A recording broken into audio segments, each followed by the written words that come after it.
até o final do ano nós vamos estar mergulhados no Evangelho de Mateus. Esta é a mensagem de número 8, que tem como título o início do ministério do rei.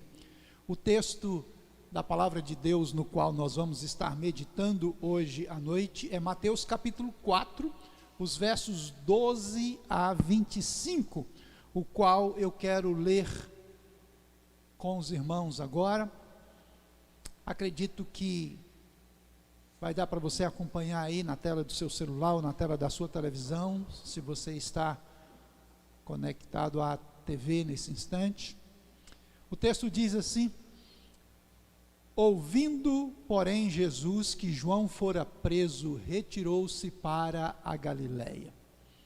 E deixando Nazaré, foi morar em Cafarnaum, situada à beira-mar, nos confins de Zebulon e Naftali, para que se cumprisse o que fora dito por intermédio do profeta Isaías: terra de Zebulon, terra de Naftali, caminho do mar, além do Jordão, Galiléia dos gentios. O povo que jazia em trevas viu grande luz, e aos que viviam na região da sombra da morte, resplandeceu-lhes a luz.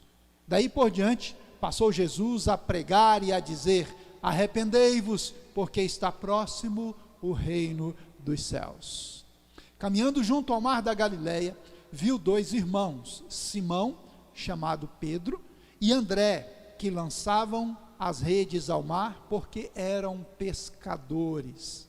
E disse-lhes: vinde após mim, e eu vos farei pescadores de homens. Então eles deixaram imediatamente as redes e o seguiram.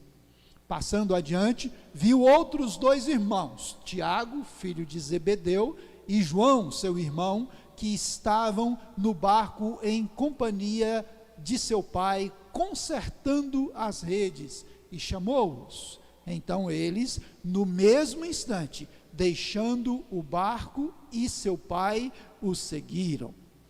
Percorria Jesus toda a Galiléia, ensinando nas sinagogas, pregando o evangelho do reino e curando toda sorte de doenças e enfermidades entre o povo.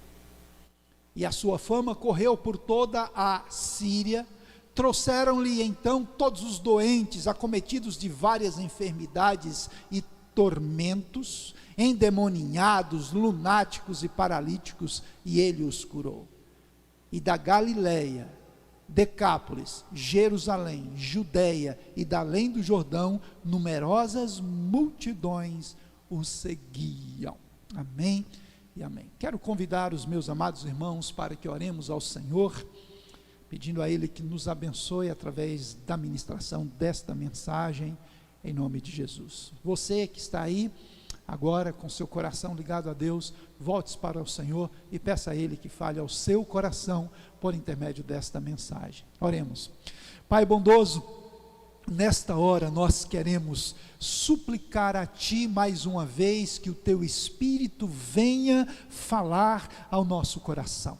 Queremos Te dar, ó Deus, inteira liberdade para que Tu fales conosco. Queremos, ó Deus querido, colocar diante de Ti o nosso coração, nós que estamos aqui na transmissão, e também os irmãos que estão do outro lado da tela, Senhor, acompanhando nos seus lares, ó Deus, este momento de ministração da Tua palavra. Como bem nos ensinou o Tiago na quarta-feira passada, estão não assistindo o culto, Senhor, mas estão participando do culto juntamente conosco. Por isso, ó Deus, Te pedimos que o Teu Espírito venha falar conosco, venha ministrar a nós a Tua palavra, Senhor, em nome do Senhor Jesus, em nome de Jesus. Amém, amém e amém. A título de introdução, queridos irmãos, quero chamar a atenção de vocês para algo muito interessante. Logo no versículo 12, nós temos um indicativo muito forte. Jesus recebe esse indicativo, entendendo que chegou o momento de mudanças, não apenas para ele, Jesus, mas para toda a humanidade. No versículo 12, bem no início, o evangelista Mateus diz assim: ouvindo, porém, Jesus que João fora preso, retirou-se para a Galiléia. O indicativo que veio a Jesus de que estava chegando a hora de mudanças foi a prisão de João.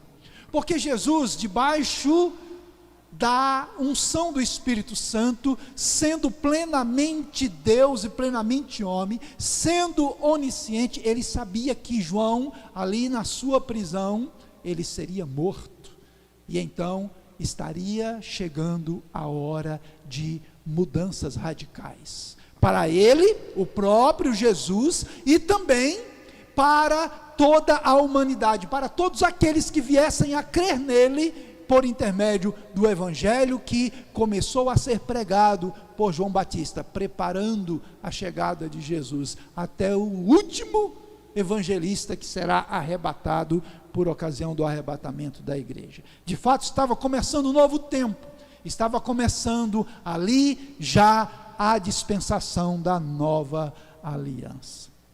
E é justamente, meus queridos irmãos, olhando por essa ótica, que nós podemos notar que nesses primeiros atos, nessas primeiras ações de Jesus no seu ministério, há mudanças.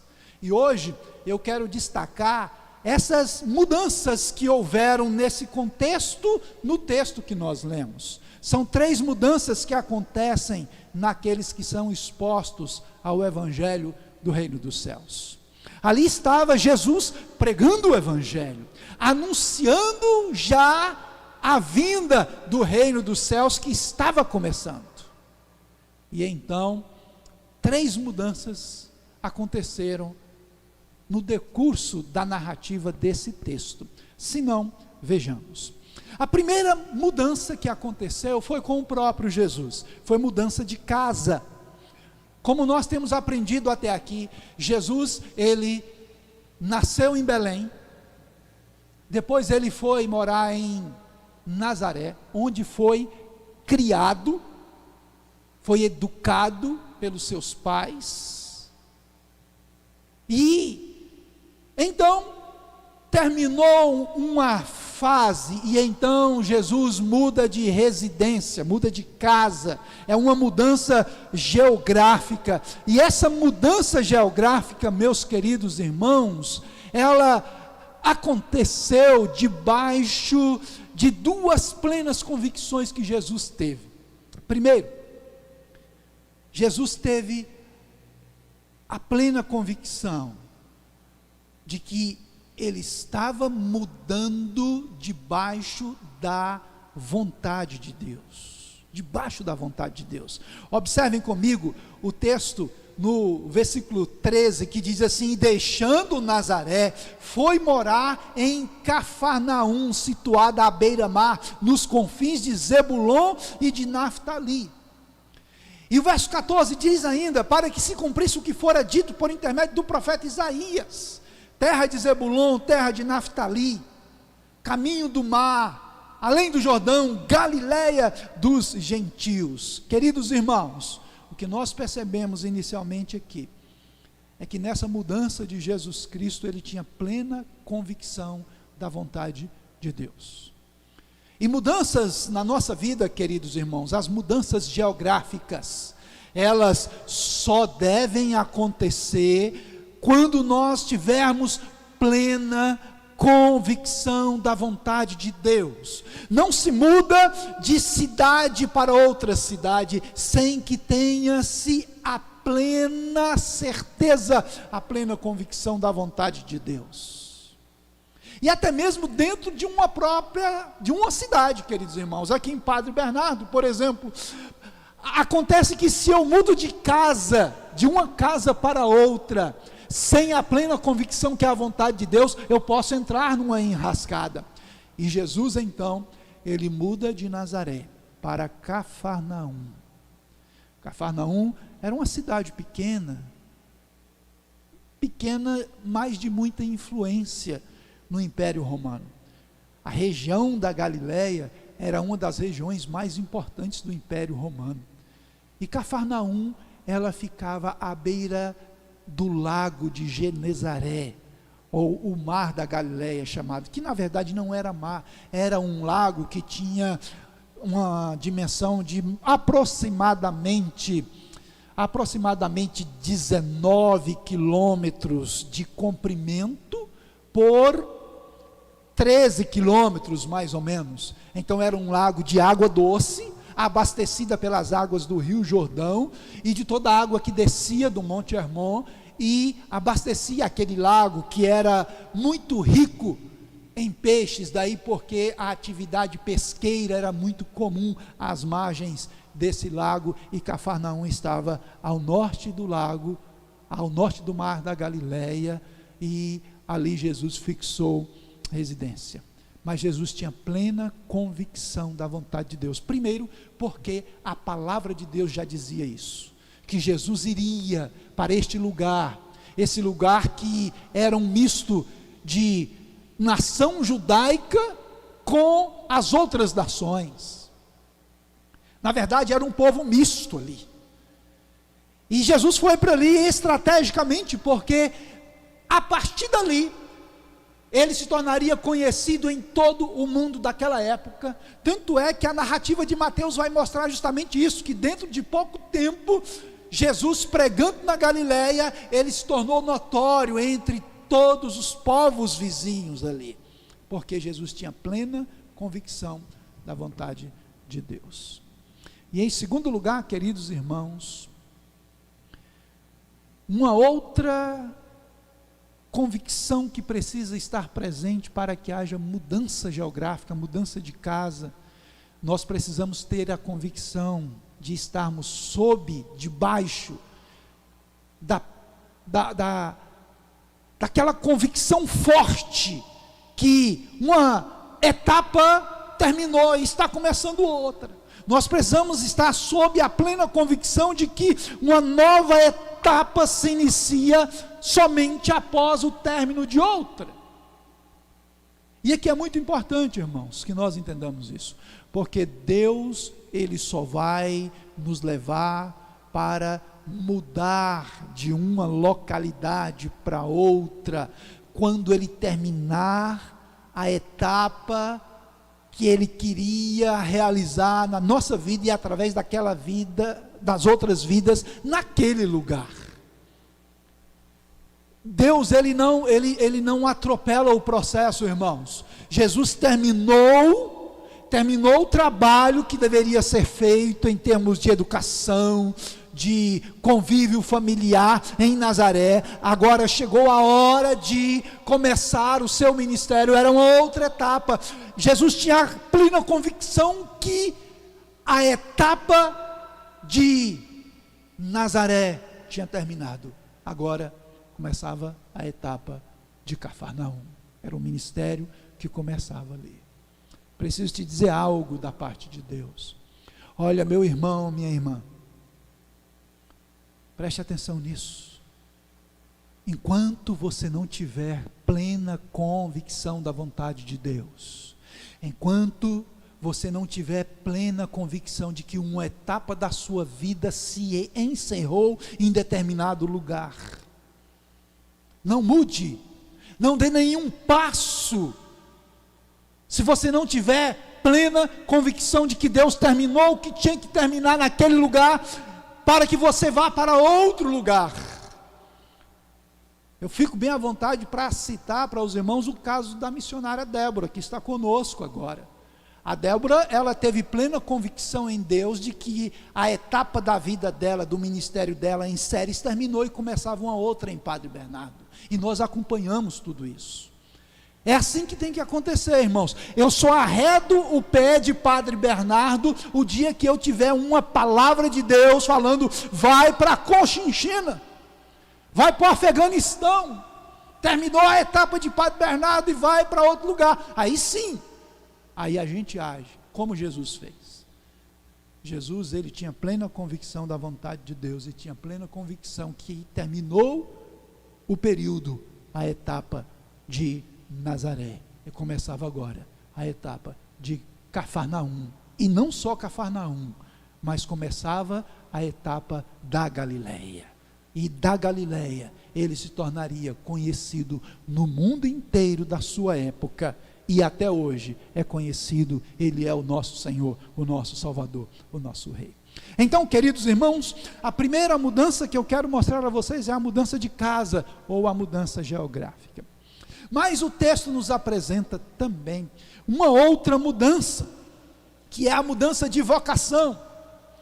Mateus nos conta nos versos 18 a 22, que Jesus, depois de haver fixado residência ali em Cafarnaum, ele vai andar às margens do mar da Galileia, e ele vai e encontra duas famílias, que tinham como profissão a pesca. Primeiro, ele encontra dois irmãos, ele encontra Pedro e André, seu irmão, e ele chama os dois. Eles estavam ali, juntamente com o pai, cuidando das redes. No mar da Galileia, a pesca mais produtiva era a pesca de rede. A rede daquela época, queridos irmãos, era semelhante à tarrafa que nós conhecemos hoje. Roberto mesmo conhece bem o que é tarrafa. Sei lá, acho que o Roberto conhece mais o que é o anzol. Mas a tarrafa é aquela rede que se joga a água, e ela tem um peso nas bordas, e ela desce, e quando ela é puxada das águas, a parte pesada fecha e os peixes vêm. Era mais ou menos isso, o tipo de rede que se usava para pescar no mar da Galileia. E lá estava Pedro com seu irmão, cuidando das redes, lá no barquinho, no meio do mar.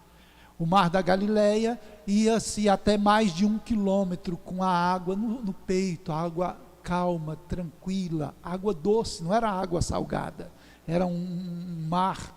Na verdade não era mar, era um lago de água doce. E Jesus então chama a Pedro e a seu irmão. Um pouco mais adiante, ainda às margens do mar da Galileia, Jesus encontra mais dois, os dois filhos de Zebedeu, Tiago e João. E então Jesus os chama, e eles que estavam também com seu pai, trabalhando, eles deixam tudo e seguem a Jesus. E na vida desses 4 homens, queridos irmãos, 3 deles, inclusive, se tornariam os principais no colégio apostólico. Pedro, Tiago e João, foram 3 colunas a quem Jesus investiu uma boa parte do seu ministério para treiná-los na implantação do reino de Deus. E na vida daqueles homens, inicialmente, queridos irmãos, acontece uma mudança de vocação. E para nós analisarmos bem essa mudança de vocação, é preciso que nós entendamos 2 princípios que estão presentes quando Deus muda a vocação de alguém. Veja bem, queridos irmãos, o primeiro princípio é o princípio que envolve direta ou indiretamente a família.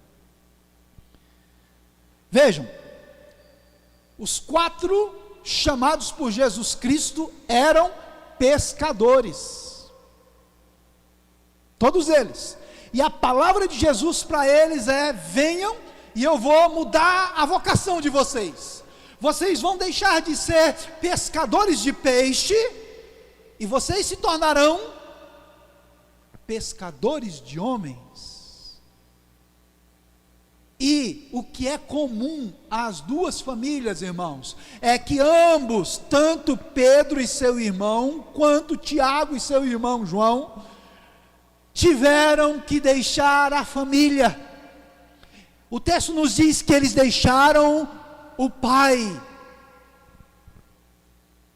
Ambos deixaram o pai. O texto nos diz, vejam bem, no verso 21, aliás, antes um pouquinho, no verso 18, diz: caminhando Jesus junto ao mar da Galileia, viu 2 irmãos, Simão, chamado Pedro, e André, que lançavam as redes ao mar, porque eram pescadores, e disse-lhes: vinde após mim, e eu vos farei pescadores de homens. Então eles deixaram imediatamente as redes e o seguiram. Aí então o texto diz no verso 21 que Jesus passou um pouco mais adiante e viu mais dois irmãos. Ele viu Tiago e João, filhos de Zebedeu, e a mesma palavra é lançada sobre eles. E o texto diz que eles estavam na companhia de seu pai, consertando as redes, e ele os chamou. E o verso 22 diz: então eles, no mesmo instante, deixando o barco e seu pai, o seguiram. Isso nos leva a entender, queridos irmãos, que quando Deus traz mudança de vocação, a família é envolvida diretamente. Preste atenção no que eu vou te dizer. É possível que muitos que estão nos ouvindo agora e que nos ouvirão depois, através das redes sociais, através da internet, talvez daqui a 1 ano, 2 anos, vai ouvir essa mensagem. Escute bem o que Deus está falando agora. A sua vocação não tem a ver só com você, meu irmão, minha irmã. A sua vocação para o reino de Deus, a sua vocação para o ministério, tem a ver com o seu pai, tem a ver com a sua mãe, tem a ver também com o seu esposo, com a sua esposa, tem a ver com os seus filhos. Não existe aquele negócio de que eu vou assumir o ministério e minha esposa não tem nada a ver com isso, ou então eu vou assumir o ministério de oração na igreja e o meu marido não tem nada a ver com isso. E na atualidade, queridos irmãos, nós temos dentro das igrejas muitas pessoas quebrando esse princípio, porque, amados irmãos, a mudança de vocação, ela envolve direta ou indiretamente a família. Algo muito interessante aconteceu com a nossa família no início desse ano. A Salisa, vocacionada para o trabalho na área médica. E no último retiro de jovens, Deus liberou uma palavra sobre ela, que ela seria médica não somente do físico, mas seria médica também da alma. E isso mexeu muito com o coração dela. E quando ela viu a possibilidade de se preparar um pouco mais para ser também médica da alma, ela abraçou isso. Só que ela não podia abraçar sozinha. Eu, o seu pai, Edna, a sua mãe, Natão, seu irmão, tínhamos que abraçar juntamente com ela. Porque a vocação, queridos irmãos, quer seja para a vida profissional, secular normalmente, quer seja para o ministério, envolve a família. Envolve a família. Os dois irmãos, Pedro e André, Tiago e João, tiveram que pelo menos conversar com o pai. O texto não nos fala claramente sobre isso, mas é lógico, não foi simplesmente tchau pai, nós vamos e já era, não sabemos quando vamos voltar. Pedro inclusive era casado. Então, o primeiro princípio que não pode ser quebrado quando acontece mudança de vocação, irmãos, ou uma vocação a mais é acrescida na nossa vida, é esse. A vocação, essa mudança envolve direta ou indiretamente a família. Esse é o primeiro princípio.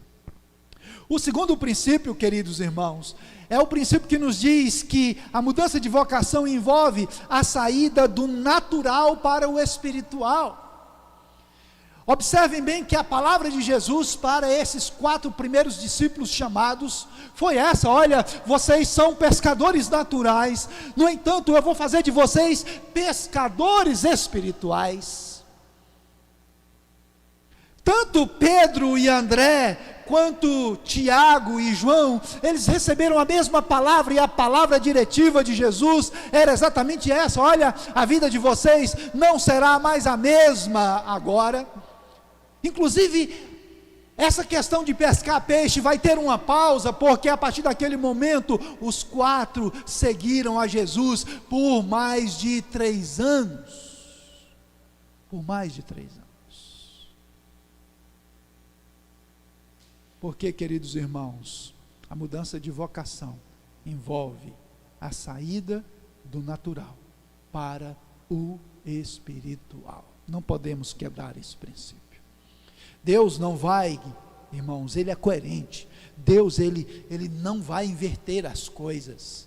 Deus não vai pegar o que é espiritual e subjugar o que é natural na sua vida. É o oposto. O que é espiritual tem supremacia. O que tem a ver diretamente com o reino de Deus tem que estar em primeiro lugar. É esse o princípio que nós vemos aqui quando Jesus, no início do seu ministério, ele chama os seus primeiros discípulos. E é interessante que em Cafarnaum ele vai chamar o escritor desse evangelho, mais na frente, que é Levi, Mateus. Havia uma parceria muito boa entre os judeus e o Império Romano, tanto é que naquela cidade de Cafarnaum havia uma coletoria, e Mateus era o responsável por ela, a quem Jesus também chama para o discipulado. Mas até aqui, queridos irmãos, vemos nitidamente no texto bíblico essas duas mudanças, a mudança de casa ou mudança geográfica, e vemos a mudança de vocação. Mas o texto nos apresenta também uma terceira mudança, que é mudança de vida. Os versos 23 a 25 nos mostra a extensão de tudo isso. Depois que Jesus muda de cidade, ele sai de Nazaré e vai para Cafarnaum, depois que ele proporciona mudança de vida a esses 4 primeiros discípulos, aí então o texto bíblico nos diz, queridos irmãos, no verso 23, que a partir daí então Jesus percorria toda a Galileia. Toda a Galileia era uma região vasta. Jesus passou a morar em Cafarnaum, mas ele era um pregador itinerante, ele saía de cidade em cidade. O texto diz que ele percorria toda a Galileia, ensinando nas sinagogas, pregando o evangelho do reino e curando toda sorte de doenças e enfermidades entre o povo.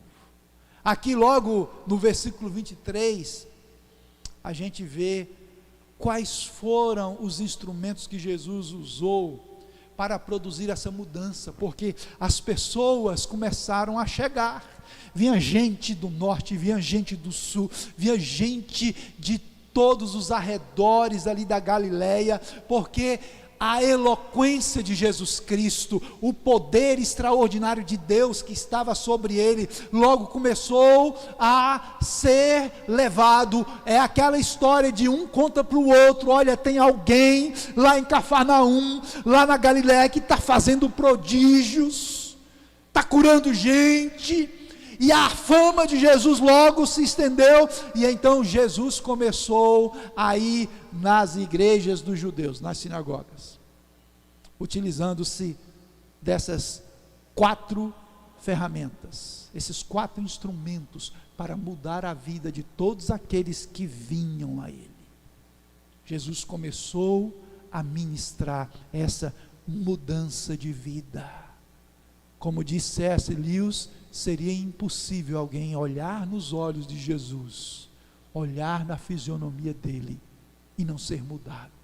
É impossível alguém se encontrar com Jesus Cristo e não ser impactado, nem que seja para a condenação, como foi o caso de Pilatos. Mas encontrar-se com Jesus Cristo significava oportunidade de mudança de vida. E os instrumentos que Jesus usou foram, primeiro, o ensino. O texto nos diz que ele começou a ir por toda a Galileia. Ele percorria toda a Galileia, diz em primeiro lugar, ensinando nas sinagogas. É o ensino da palavra. Eu e o Natan temos conversado nesses últimos dias, chegando à conclusão nas nossas conversas que não tem mudança significativa no caráter, na vida de uma pessoa, se ela não for ensinada pela palavra de Deus. Não adianta orar demais, não adianta jejuar demais, não adianta pagar um preço, entre aspas, grande, numa espiritualidade, se não tiver Bíblia, se não tiver ensino. E Jesus, sabendo disso, o que foi que ele fez? Ele começou a ir de sinagoga em sinagoga, a cada cidade na Galileia, ensinando. E o verso 23 nos diz que, em segundo lugar, a outra ferramenta que ele usava era a evangelização. O texto diz que ele ia ensinando nas sinagogas e pregando o evangelho do reino. Pregando o evangelho do reino. E qual era, queridos irmãos, a evangelização de Jesus? Era: arrependei-vos, porque o reino de Deus é chegado. era a mensagem de arrependimento, era mostrando que a raça humana estava perdida, mostrando que o homem estava em estado deplorável de pecado, e que havia uma solução, o reino de Deus estava chegando, era a evangelização. Em terceiro lugar, o outro instrumento que Jesus usou, diz o verso 23, ainda na parte C, que Jesus usou a ferramenta da cura, o poder de curar. Diz que pregando o evangelho do reino, evangelização, e curando toda sorte de doenças e enfermidades entre o povo. Jesus não escolhia doença para ser curada, não, desde gente com Covid-19, com câncer, todo mundo que viera aleijado, era gente com epilepsia, chamado aqui no texto de lunáticos, todo mundo que vinha, os endemoniados, e então Jesus curava todo mundo. Jesus era um rodo de cura divino, curando a todos, era a ferramenta que ele usava. E por fim, queridos irmãos, em quarto e último lugar, ele usou a ferramenta da libertação. Nos versos 24 e 25, Mateus faz essa narrativa, diz: e a sua fama correu por toda a Síria, trouxeram-lhe então todos os doentes, acometidos de várias enfermidades e tormentos, endemoniados, epiléticos, lunáticos e paralítico, e o texto diz, e ele os curou, Jesus promoveu mudança de vida, gerando libertação na vida de todos aqueles que vinham, de todos os lados, que viam a ele. Ele produzia libertação, mudança de vida. E assim começou o ministério de Jesus. Assim começou o ministério dele, o que fala fortemente ao nosso coração. Talvez, queridos irmãos, Deus está promovendo agora, na sua vida, mudança de casa, mudança geográfica, como fez com Jesus. Fique atento. Talvez Deus esteja mudando a sua vocação. Talvez você pensou, você planejou que seria o doutor fulano de tal, e Deus está falando com você, que não, você não vai pescar peixe, você vai pescar homem, você vai pescar gente. Talvez, você está oprimido, talvez o diabo tenha te escravizado com enfermidade, talvez o diabo tenha entrado na sua casa e feito horrores. Jesus quer mudar a sua vida, quer transformar a sua vida. Essas 3 mudanças estão bem claras aqui no início do ministério do Rei Jesus. E eu termino essa mensagem, queridos irmãos, dizendo que nós não somos mudados simplesmente por sermos mudados, nós somos mudados para mudar outros. É um círculo que se repete em várias áreas da nossa vida. Primeiro, Deus nos muda numa determinada área, Ele nos muda, Ele nos transforma naquela área, Ele vem a nós de maneira extraordinária e muda o nosso interior, muda a nossa vida. Mas a mudança operada em nós, ela sempre, em segundo lugar, alcança, muda os próximos de nós. A mudança que é operada em nós, muda o nosso cônjuge, muda os nossos filhos. A mudança operada em nós, muda os nossos companheiros de trabalho. A mudança operada em nós, afeta aqueles que estão próximos.